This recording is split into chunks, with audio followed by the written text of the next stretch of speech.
Jomfre, pinatawag niyo raw kami. Mabuti naman at nakarating na kayo.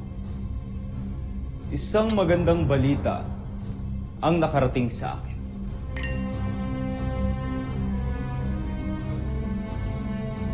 Mapapasok na ng aking espiya ang kampo ng Voltes 5. Kapanapanabik. At dahil malalaman ko na ang lahat ng lihim ng Voltes 5, maaari nyo na simulang gawin ang susunod nating peacefire. Jomfre, naghanda na kami. Sa katunayan nga niya na may nasimulan na kami. At hindi hamak na mas malakas ito sa mga nauna nating sandata.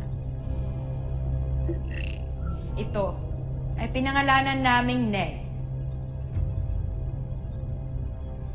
Ang Beast Fighter nawawasak kay Voltes 5. Tingnan natin.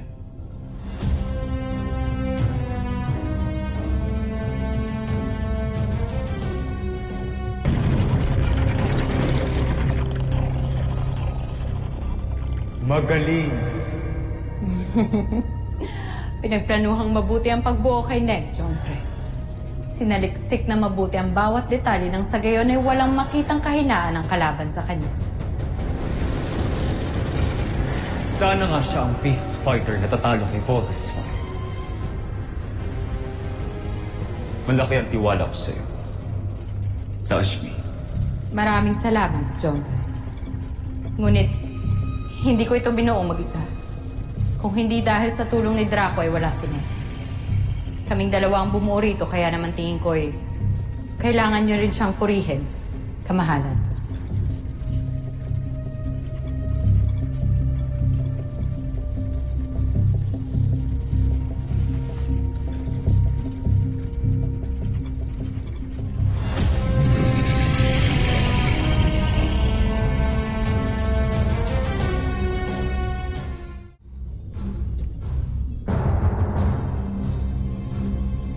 Buksan ang pitan.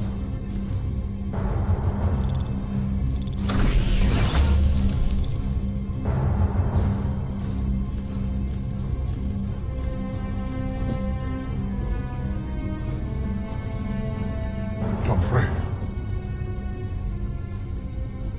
Kamusta ang buhay sa kulungan, Draco? bigyan niyo pa ako ng isang pagkakataon, Jomfre. Kung hindi dahil kay Xandra, hahayaan kitang mapulok dito. Naway, natuto ka naman.